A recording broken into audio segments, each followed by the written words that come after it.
اور ریشہ کی وجہ سے ان کی یہ سلطنت کمزور ہونے لگی۔ 1918 کو جرمنی کی درخواست پر جنگ بند ہو گئی تو سلطنت عثمانیہ تب تک اپنے کئی علاقوں سے ہاتھ دھو چکی تھی۔ 10 اکتوبر 1920 کو سلطنت عثمانیہ اور اتحادی قوتوں کے درمیان ایک معاہدہ طے پایا۔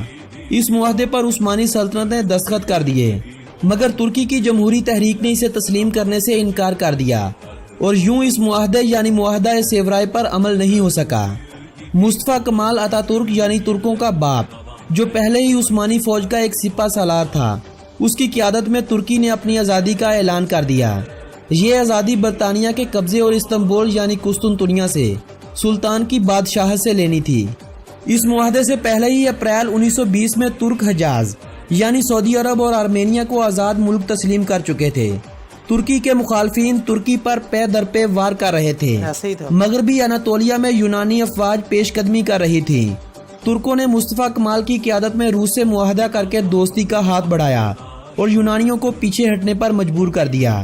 اتا ترکی اس فتح کے ساتھ ہی جنگ عظیم اول کے اتحادی جو ترکی کی ایک نہ سن رہے تھے دوبارہ سے مذاکرات کی دعوت دینے لگے اور 24 جولائی 1923 کو سوئٹزرلینڈ کے شہر لوزان میں ایک تاریخ ساز معاہدہ ہوا۔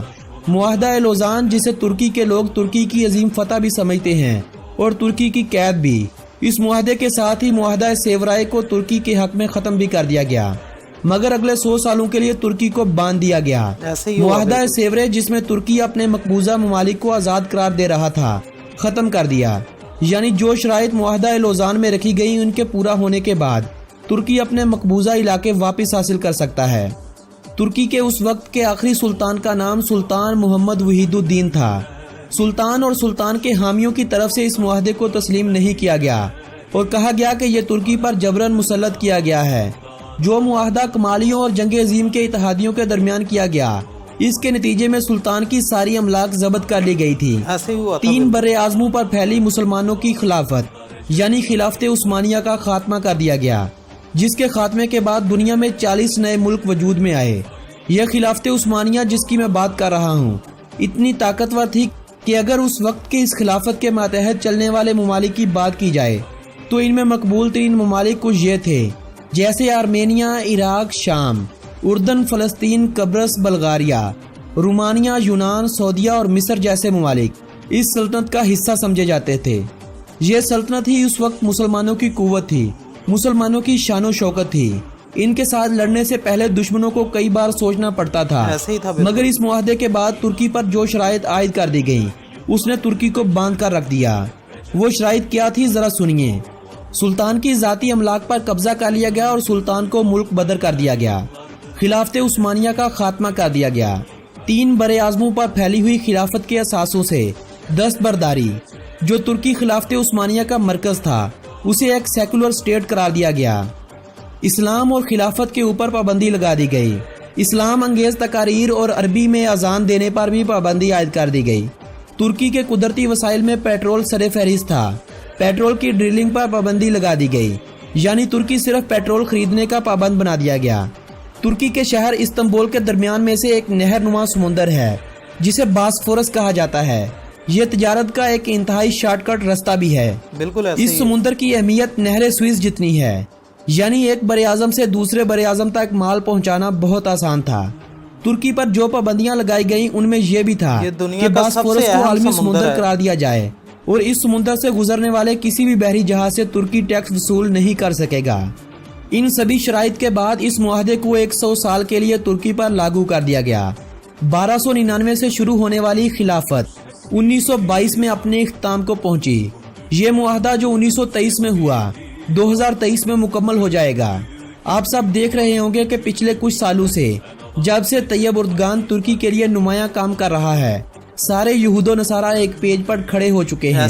آئے روز ترکی کو دھمکیاں لگائی جا رہی ہیں، لیکن مرد مجاہد طیب اردگان جو ہر عالمی مسئلے پر بات کرتا ہے اپنے موقف پر ڈٹا ہوا ہے۔ میرے معزز ناظرین، آنے والے 5 سے 10 سال میری، آپ کی اور ہم سب کی زندگیوں میں بہت اہم ہیں۔ دنیا میں اتنی بڑی تبدیلی آئے گی کہ آپ سوچ بھی نہیں سکتے۔ اب یہ آپ کے اوپر ہے کہ آپ اس تبدیلی کا شکار ہونا چاہتے ہیں یا اس تبدیلی کا حصہ بننا چاہتے ہیں۔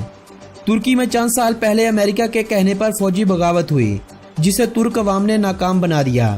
ترکی میں حالات کو خراب کرنے کے لیے مسلسل کوششیں کی جا رہی ہیں، کبھی معاشی تو کبھی اقتصادی پابندیاں لگائی جاتی ہیں۔ ایسے ہی اب جب ترکی روس سے دفاعی صلاحیت کو مضبوط کرنے کے لیے دفاعی نظام خرید رہا ہے جسے S-400 کا نام دیا گیا، اس دفاعی نظام کے بارے میں کہا جاتا ہے کہ کوئی بھی پرندہ ترکی کی اجازت کے بغیر ملکی حدود میں داخل نہیں ہو سکتا، جسے خریدنے سے روکنے کے لیے امریکہ آئے روز دھمکیاں بھی لگا رہا ہے، جس کا طیب اردگان منہ توڑ جواب بھی دے رہا ہے۔ بالکل ایسے ہی اس سے ظاہر ہوتا ہے کہ انسان اگر کچھ کرنے کی ٹھان لے تو دنیا کی کوئی بھی طاقت اسے روک نہیں سکتی۔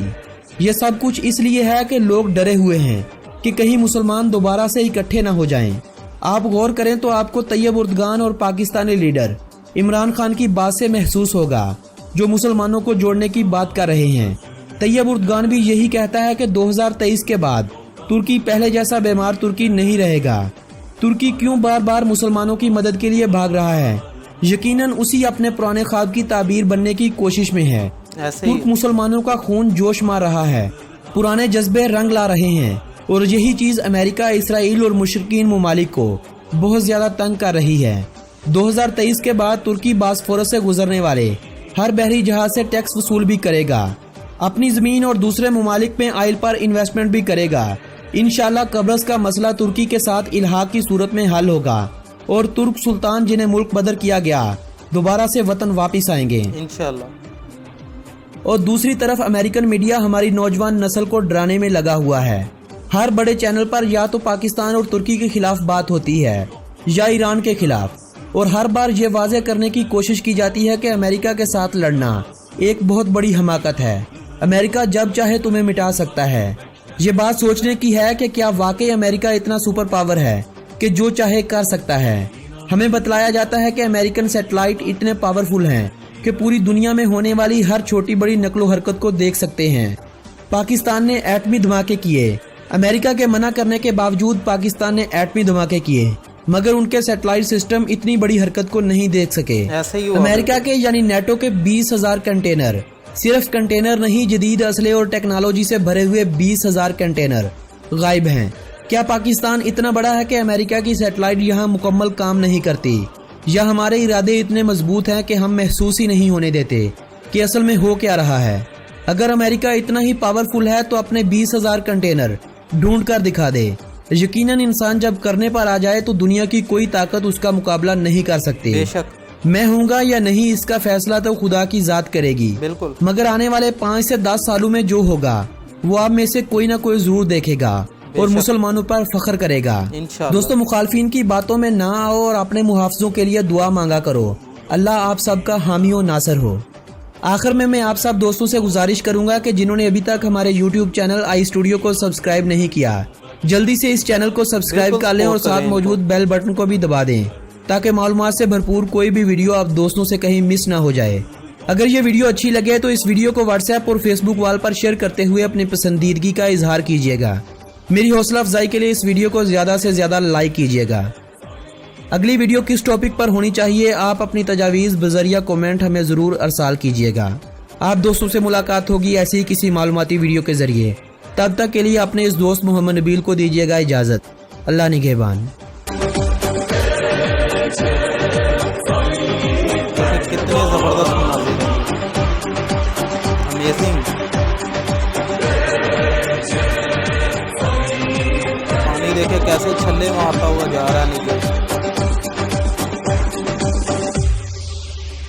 جی تو پیارے دوستو، امید کرتا ہوں کہ آج کی یہ معلوماتی ویڈیو آپ نے بالکل آخر تک ضرور دیکھی ہوگی، تو آپ کو کافی زیادہ معلومات بھی ملی ہوں گی جو آپ پہلے نہیں جانتے تھے۔